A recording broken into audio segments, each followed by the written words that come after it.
Abre sua Bíblia lá no Evangelho de Lucas, capítulo 7, versículo 18. Nós, num curso de obreiro, nós passei uma tarefa para eles, de assistir um documentário, e a gente vai discutir sobre o documentário essa semana, terça-feira que vem, e o pessoal de domingo também vai assistir esse documentário. E entre os testemunhos desse documentário que nós assistimos, tinha um rapaz que não sabe ler e que tem várias pregações. Ele fala e a sobrinha dele vai escrevendo no caderno. Mesmo sem saber ler, ele consegue encontrar os livros da Bíblia, assim, com uma rapidez. Então, é sempre bom você ter sua Bíblia física. A gente teve essa evolução, nós temos agora a Bíblia no celular, isso é muito bom. Não há nada de mal nisso. Mas é bom você ter uma Bíblia física, você abrir, você manusear, você anotar, você marcar. Isso é importante. E você se familiarizar com a palavra de Deus. Quando não tiver sinal de internet, não tiver Bíblia no celular, você sabe manusear a Bíblia, né? Então, tem esse costume. Se você é cristão e você não tem Bíblia física, compre uma Bíblia. Tem muita gente hoje, essa geração nova, que não tem Bíblia. Tem uma Bíblia, na verdade tem várias Bíblias, tem várias versões incríveis, então vai comprando, colecione Bíblia, né? A gente tem países aí que não podem, a China, por exemplo, Coreia do Norte, eles lutam para ter uma folha de Bíblia, e a gente tem tanto acesso, às vezes a gente não valoriza. Então tenha a Bíblia, abra a Bíblia, leia a Bíblia, né? Então Lucas capítulo 7, versículo 18 ao 23, diz assim: os discípulos de João, esse João é João Batista, né? Contaram-lhe todas essas coisas.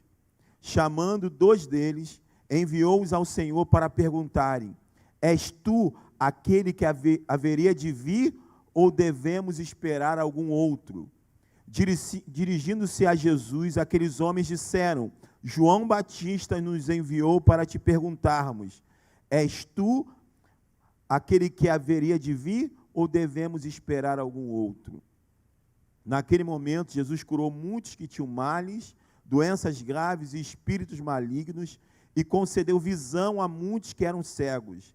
Então ele respondeu aos mensageiros: voltem e anunciem a João o que vocês viram e ouviram. Os cegos veem, os aleijados andam, os leprosos são purificados, os surdos ouvem, os mortos são ressuscitados, e as boas novas são pregadas aos pobres.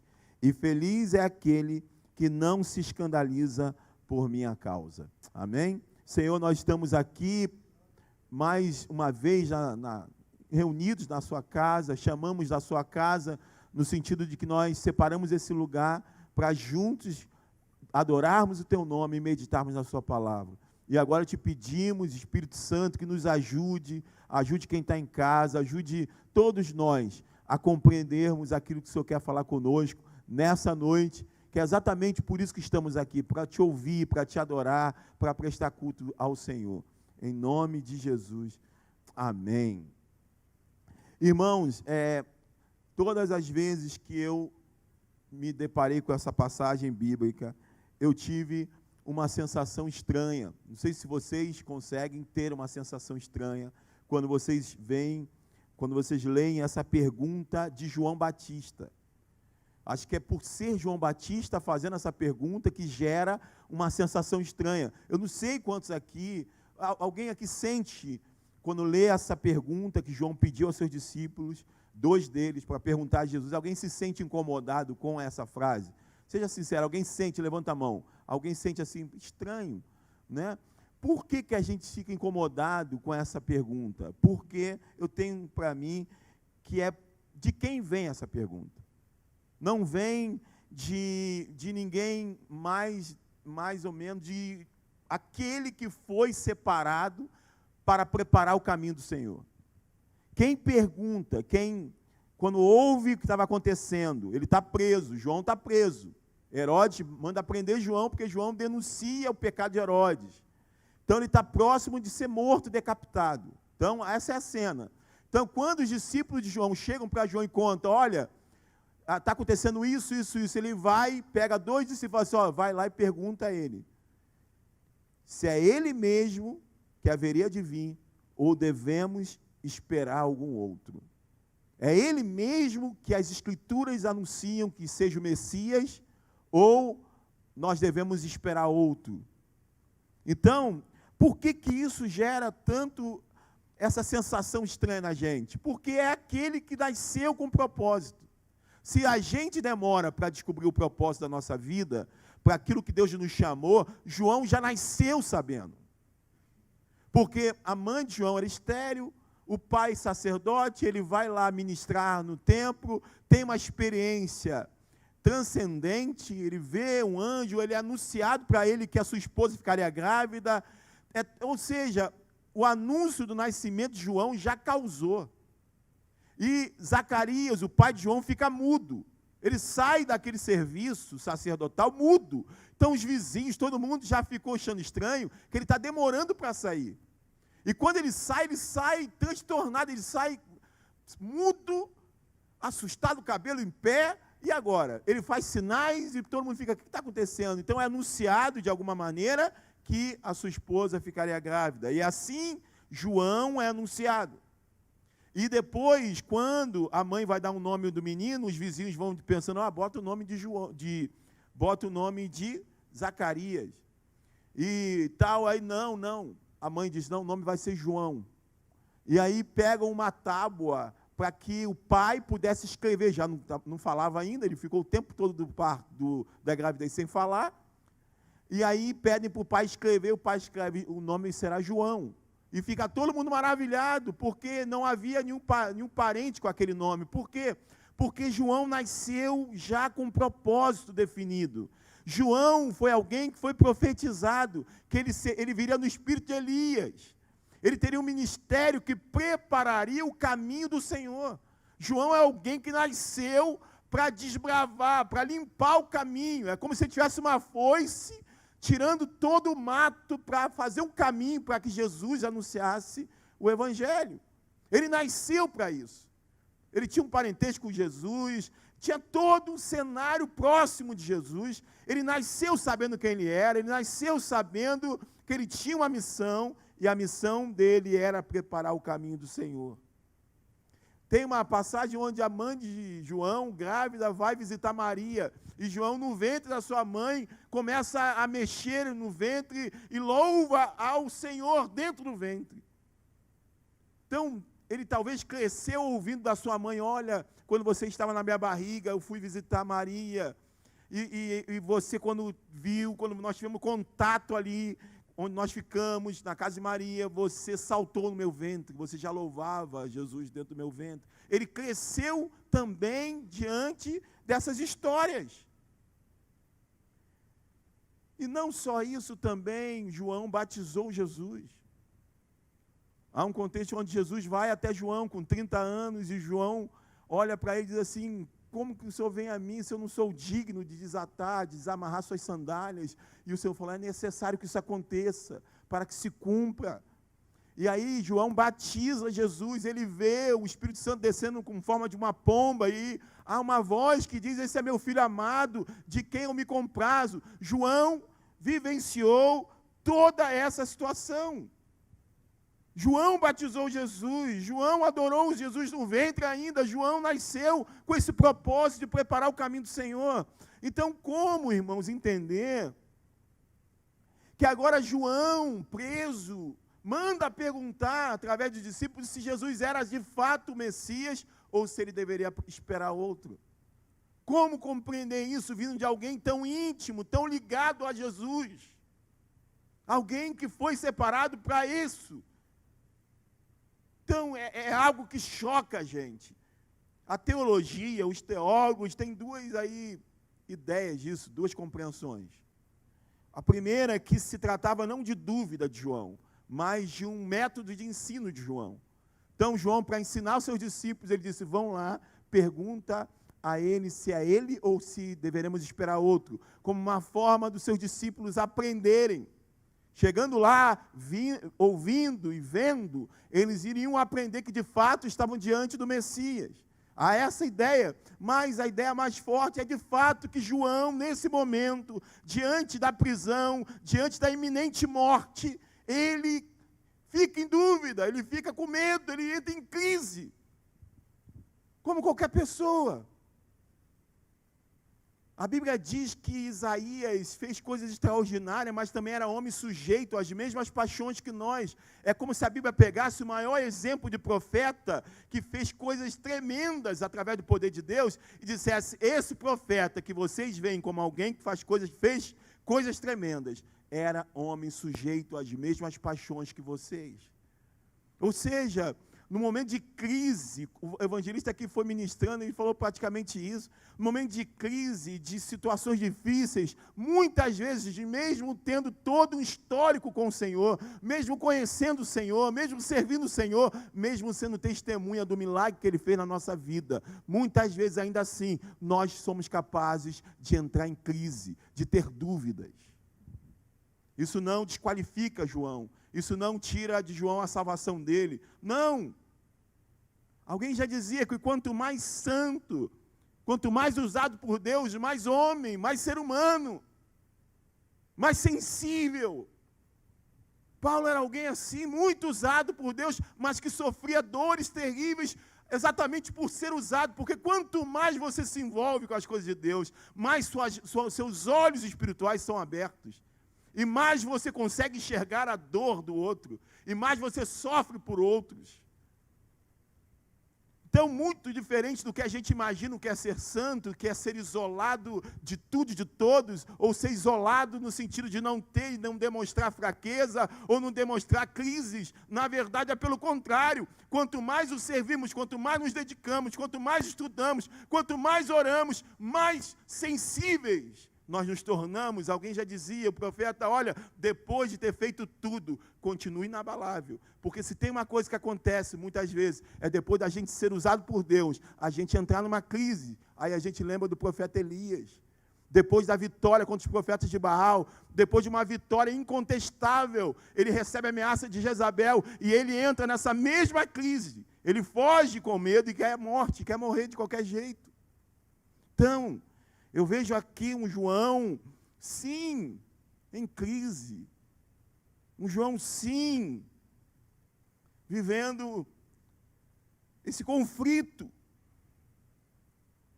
É como se João dissesse: eu sou aquele que o Senhor separou, eu sou a voz do que clama no deserto. E como que a voz que clama no deserto está preso, próximo de ser morto. É como se João olhasse e esperasse, como os discípulos dele e muitos dos judeus esperavam um Messias diferente. Um guerreiro, alguém que militarmente fosse acompanhado de força. Alguém que tirasse o domínio romano de Israel, dos judeus.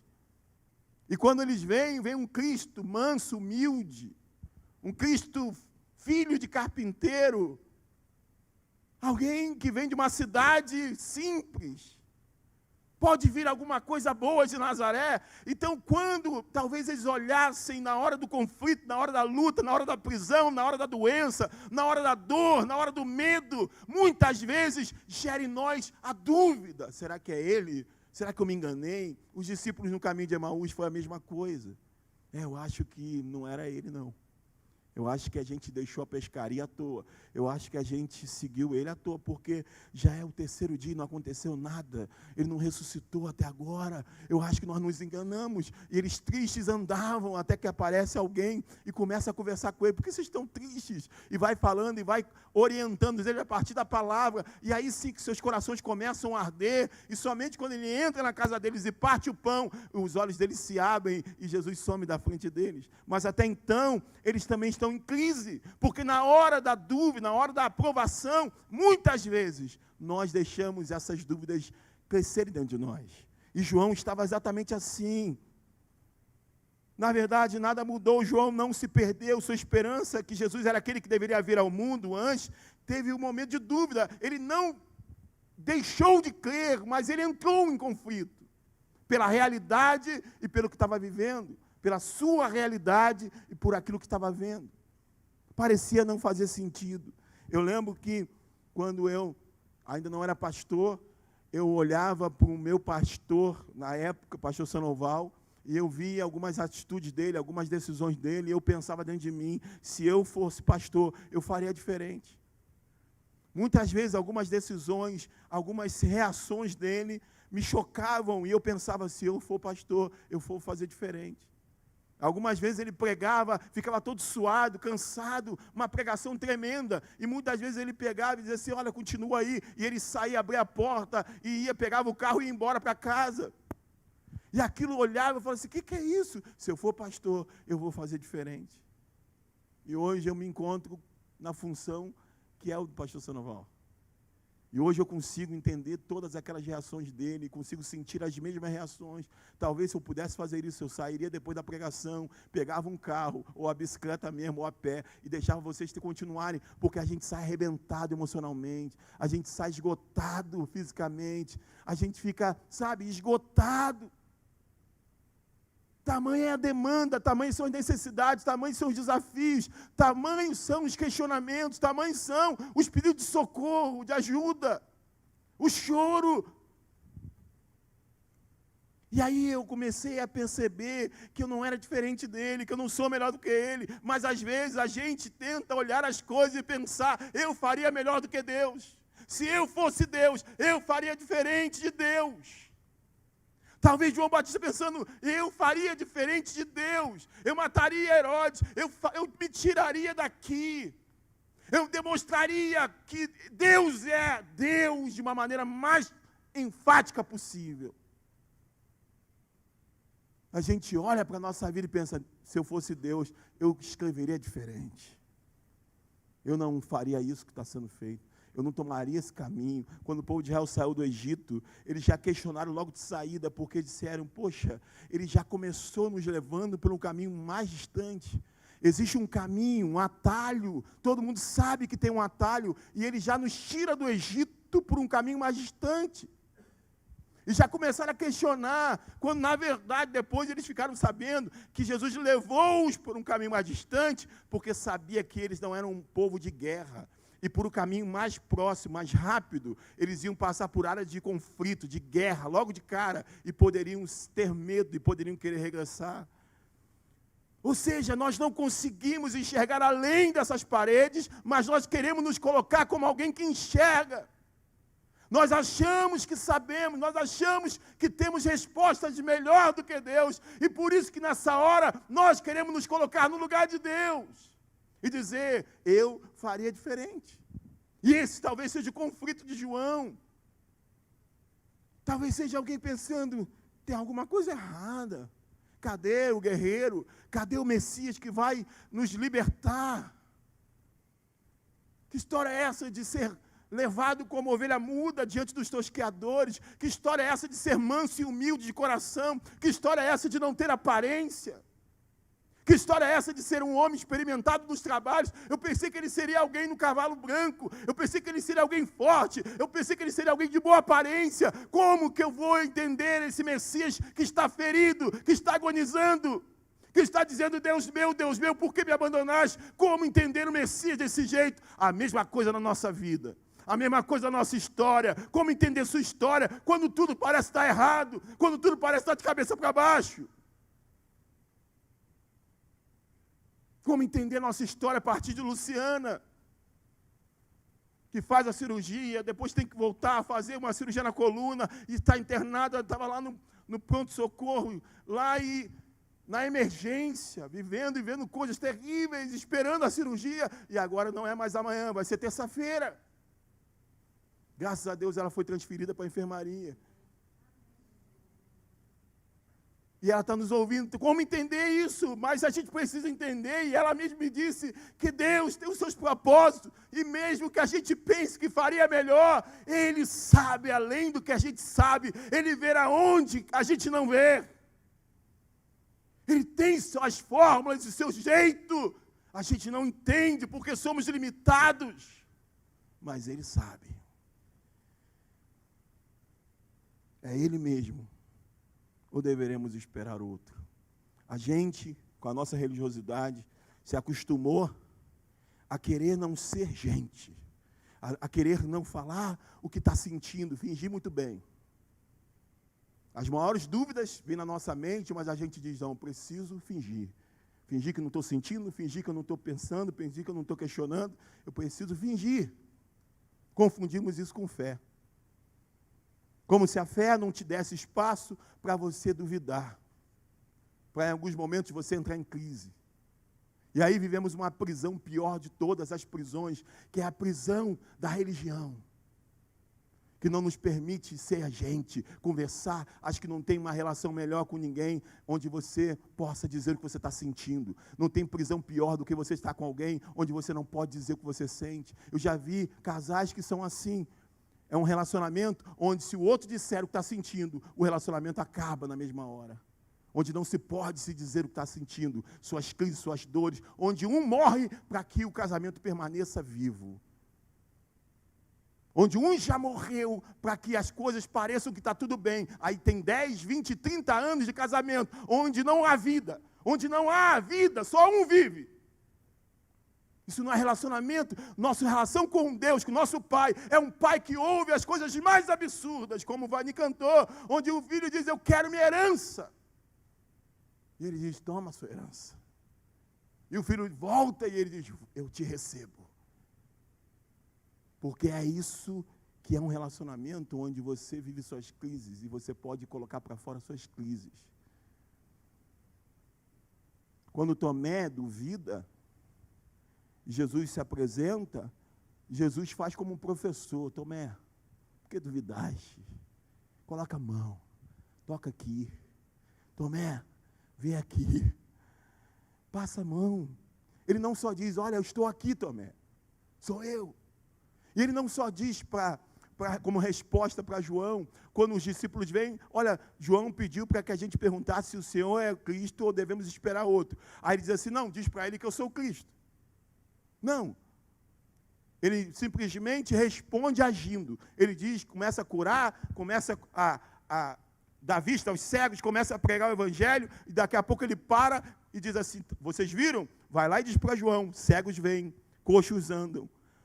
É anunciado o reino dos céus, diga para ele. Ou seja, ele diz para João, João, exercite a sua fé, não numa resposta fácil, não numa resposta é ou não é, mas examine, olhe para o lado, olhe para a sua história, olha pelo que eu fiz, olha quem eu sou na sua vida, no seu dia a dia, nas entrelinhas, eu estou presente na sua vida, me perceba, vai, provar e vede que eu sou bom.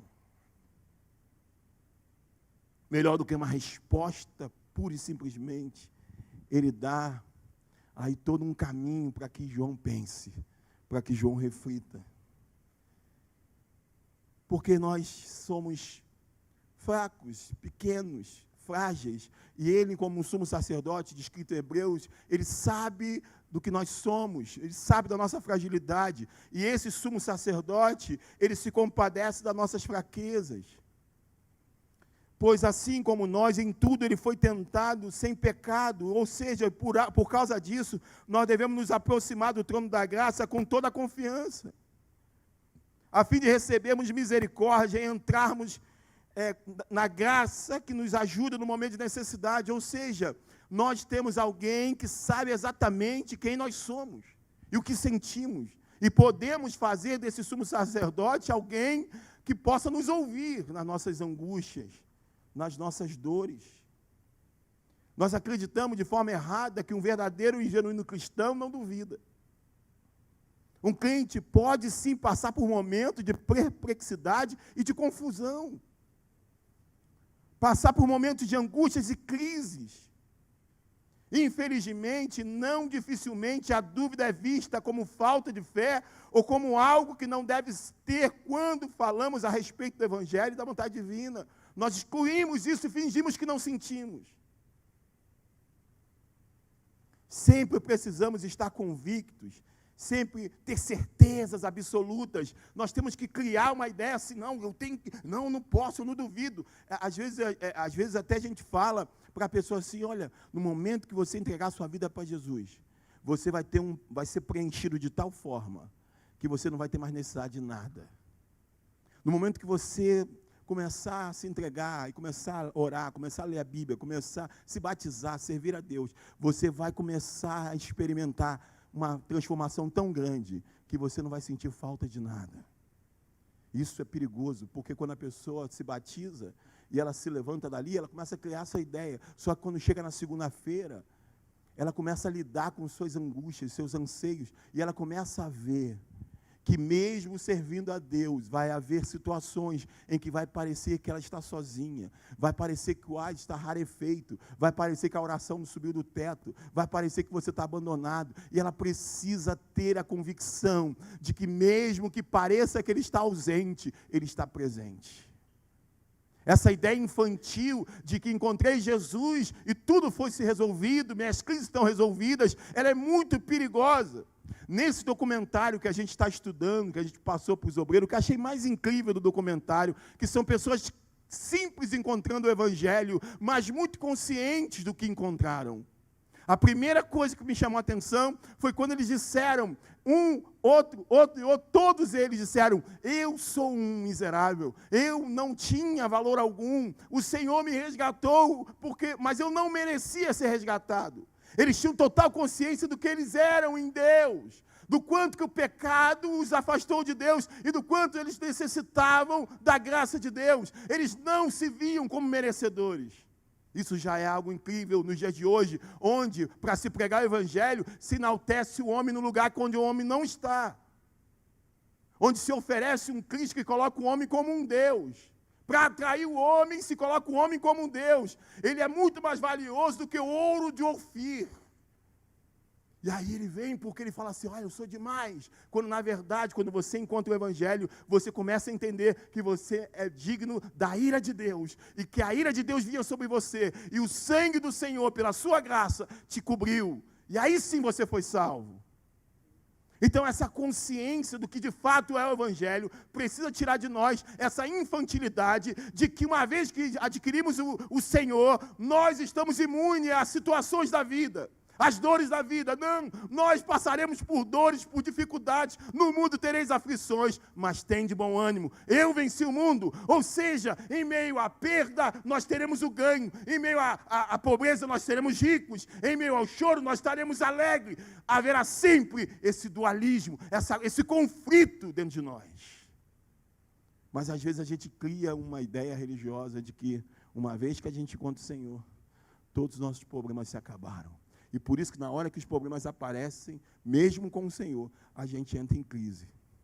Porque a gente não consegue, como João, conceber que Ele não nos tire de lá. Ele tem que nos tirar. As coisas têm que acontecer. As coisas têm que acontecer como eu planejei, como eu pensei e como eu acho que tem que ser. Porque eu faria melhor. Sabe, uma das coisas que mais me enojam são pessoas que falam com muita certeza. Aquilo que parece ser muito bonito, para mim, é o contrário. Pessoas que pegam e falam com uma certeza. E quando você se coloca para elas e coloca uma dor, um sofrimento, uma fraqueza, a pessoa, isso para mim, não, isso aí eu tiro de letra. Tudo que você fala, a pessoa desdenha, como se você fosse mais fraco. Ou quando alguém fala de assuntos tão complexos, que pessoas que passaram na história desse mundo não ousaram falar com tanta naturalidade. E a pessoa pega temas complexos, sobe e fala com maior naturalidade, como se conhecesse tudo. Isso me assusta. O apóstolo Paulo disse uma coisa, se você pensa que sabe alguma coisa, você ainda não sabe como convém saber. Sabe, quando alguém bota, e a gente está na internet agora com muito isso, depois da crise, todo mundo tem a chave de alguma coisa. Todo mundo sabe como. No dia eu estava vendo um pessoal, aprenda a orar e acessar chaves e níveis de intimidade com Deus. Aprenda a jejuar. Olha, você vai fazer esse curso, você vai pagar tanto, e você vai entrar e vai acessar coisas que você nunca acessou. As pessoas se colocam como essas, portadoras de uma coisa nova, portadoras de um conhecimento novo. Não tem nada mais mentiroso do que isso. A gente precisa entender uma coisa. Uma vez alguém disse assim para um pastor, amigo meu, como você quer que alguém vá na tua igreja, se você está com esse carro velho.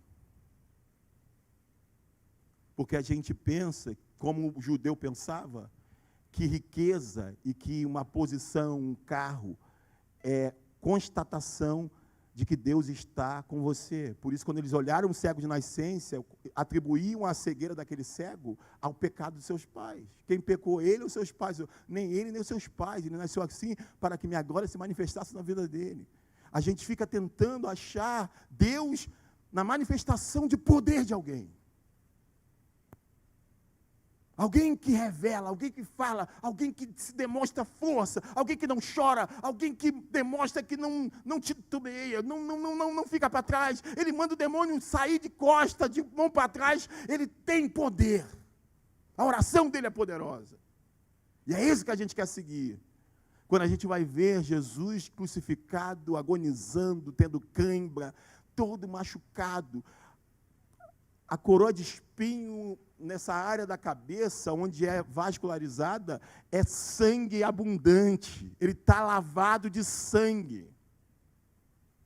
Ele está ali numa condição terrível, tendo espasmos, tendo cãibra, tendo dores, agonizando literalmente. Como alguém consegue ver nesse homem alguma coisa? E um dos ladrões olhou e disse para esse homem que não se conseguia nem ver a sua face, de tanto sangue no seu rosto. E ele olha para ele e diz: Senhor, lembra-se de mim quando entrares no teu reino. Sabe, irmãos, vão ter horas em que você estará desfigurado, você vai estar numa condição que, no teu olhar, você não é exemplo para ninguém, que você é fraco, que você está destruído, que você não tem como falar, que você não tem como abrir a boca, mas estranhosamente, pessoas vão ver você assim e vão dizer para você: eu estou vendo Deus na sua vida através da sua postura em meio a essa luta. E eu quero isso que você tem. E você vai olhar: isso que eu tenho, o quê? Se eu não estou enxergando nada em mim. Se eu estou deitado numa cama de hospital. Se eu estou enterrando alguém que eu amo. Se eu estou em crise emocionalmente, se eu estou tendo crises de ansiedade, se eu estou passando por essa luta com a minha filha, se eu estou assim, se eu estou... O que você está enxergando em mim? Há coisas que não se explicam, como se não se explica aquele ladrão olhar para Jesus e ver nele algo, mesmo em meio àquela cena terrível. É exatamente esse lugar onde as coisas não se encaixam, onde as explicações humanas não conseguem falar, onde se excede todo o conhecimento humano, que o Senhor tem nos convidado para viver. E é preciso a gente não ser enganado pelo sangue, pela cãibra, pela lança do lado, pelos cravos nos pés e nas mãos, pelo câncer, pelo abandono, pelo medo, pela ansiedade, pela crise, pela falta de dinheiro, pela falta do carro. É preciso você não ser enganado pela tua condição. E ainda nessa condição, pessoas verão Deus em você. E é isso que Deus me trouxe para falar para a gente hoje. Que ser crente não significa não ter dúvidas em alguns momentos, não ter conflitos em alguns momentos. Tanto que ele não chega assim e diz assim: olha, para mim acabou, tá? João, corta João da lista. Cosme, corta João da lista, Cosme. Tira João está fora, porque ele me fez uma pergunta extremamente desconcertante. Como que ele sendo meu primo, ele vindo antes de mim para preparar, como que isso? Como que é isso? Ele cortou João, corta Pedro. Ele negou: corta Pedro, e nós vemos que não, quando os discípulos de João vão dar a notícia para ele, a resposta, ele já começa a falar sobre João. Estão vendo aí João? Esse homem começa a falar, enaltecer o ministério de João. Sabe por quê? Porque ele sabe nossa estrutura. Ele sabe que nós somos o bichinho de Jacó, Ele sabe nossa sensibilidade, Ele sabe nossos conflitos, Ele sabe, e Ele não se escandaliza, Ele simplesmente ama aqueles que sinceramente buscam a presença dEle, a resposta dEle, e Ele vai mostrar, olha a sua história, olha o que está acontecendo, olha o que eu estou fazendo na sua vida, nas entrelinhas, comece a perceber que eu te trouxe até aqui, que eu te conduzi, e comece a glorificar o meu nome, comece a entender que por mais que pareça que você está sozinho, eu estou com você nessa luta, eu estou com você nesse lugar, eu estou com você em todos os momentos da sua vida.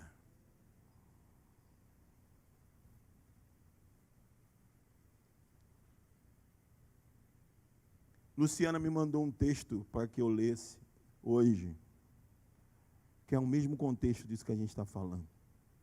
E eu queria ler para a gente aqui. Como decifrar a mente desse Deus tão poderoso? É a pergunta.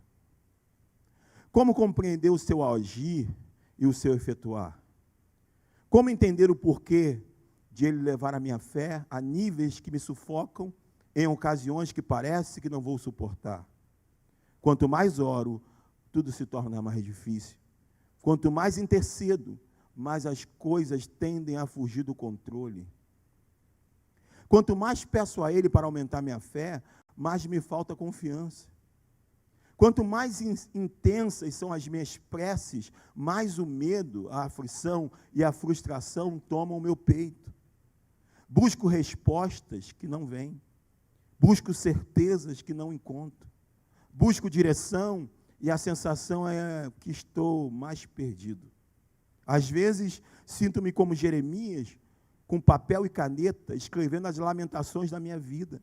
Às vezes, sinto-me como Pedro, em meio à tempestade, afundando, mesmo andando sobre as águas.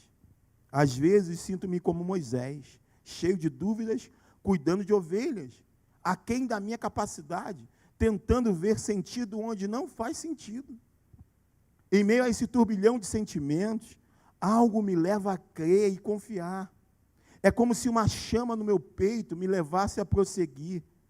A realidade é que Ele trabalha onde não vejo. Ele age quando não entendo. Ele usa quem eu menos espero. Ele faz surgir possibilidades no meio das impossibilidades. Ele trabalha em mim para depois trabalhar para mim e por mim. Ele é um pai que está me ensinando a ser dependente dEle. Ele tira o meu controle para me provar que Ele está no controle. Ele permite a tempestade para me ensinar a dormir na tempestade. Ele permite a crise para me ensinar a confiar na crise. É uma certeza da parte dEle, e uma certeza da parte dEle eu tenho. Ele está comigo. Ele garantiu, eu não preciso entender, eu preciso confiar, pois certo é, Ele está agindo, mesmo que eu não veja e não sinta, Ele está agindo. Nos meus piores momentos, foi quando melhor entendi o quanto preciso dEle. Nas minhas piores crises, percebi que Deus é minha força e a minha fortaleza. Bendita a dificuldade que me leva mais próximo do Pai. Bendita seja a crise que me ensina a depender cada vez mais do Pai. Filipenses 4, 6 ao 7. Como ele diz, os meus caminhos são mais altos do que os vossos caminhos, e os meus pensamentos mais altos do que os vossos pensamentos. Isaías 55, 9. É um texto de um pastor chamado Júlio César. Vamos ficar em pé. Vamos orar.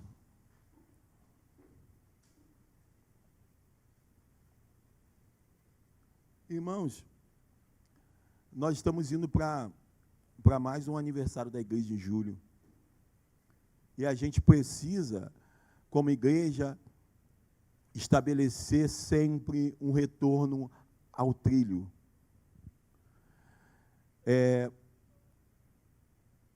Uma vez até comentei sobre isso, uma empresa ganhou uma licitação em um país, eu não lembro agora se foi na Itália, para construir um trem de alta velocidade.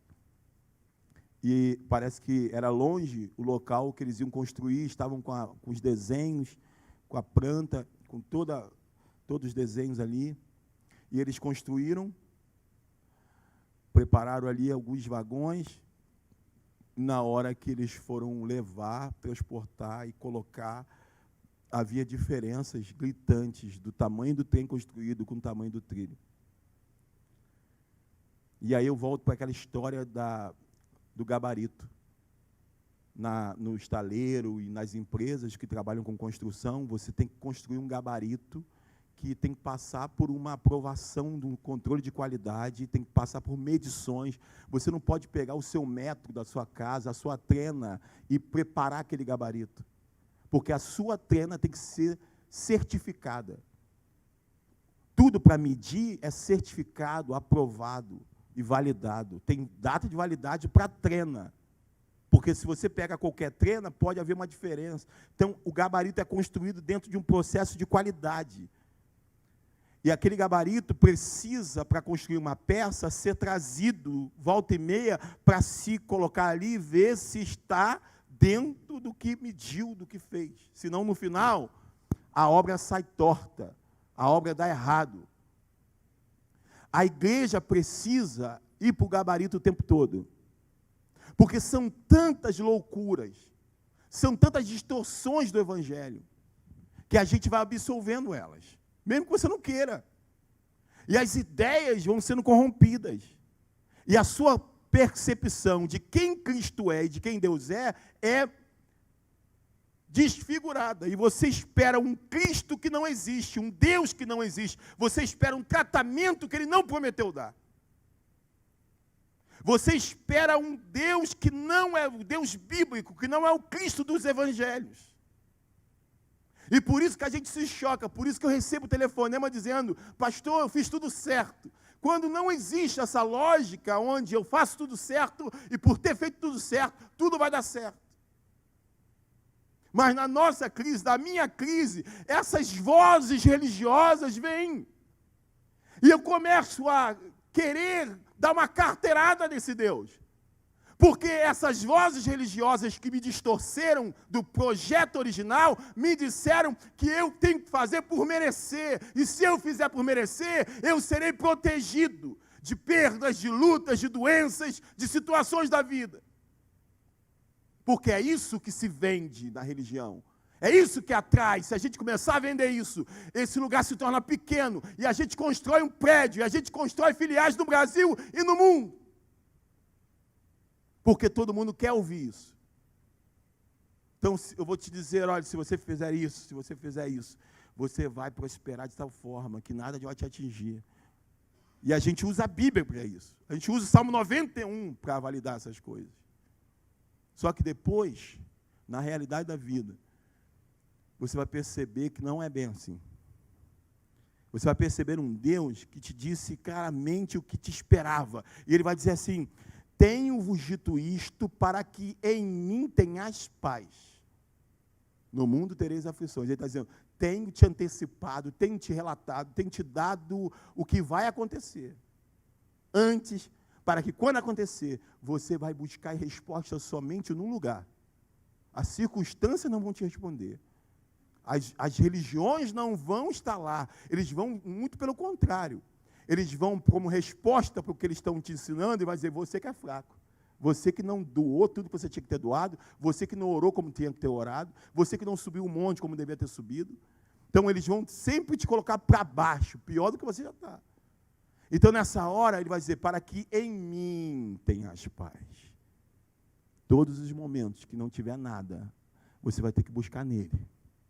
Porque só nele, nós temos palavras de vida eterna. E quando você, como Pedro, mesmo depois, Pedro revelando isso, ele vai duvidar logo depois, porque essa é a realidade, não adianta. Nós vamos estar o tempo todo lutando contra isso. Isso não é algo que a gente encontra e acabou. É toda hora, Paulo, estou admirado que tão depressa vocês passaram do genuíno evangelho para um outro evangelho, qual não é outro. Toda hora um outro evangelho vai tentar vir. E a gente vai abraçar essa ideia. E toda hora a gente vai ter que ser confrontado para a gente: opa, isso não é evangelho, era outra coisa.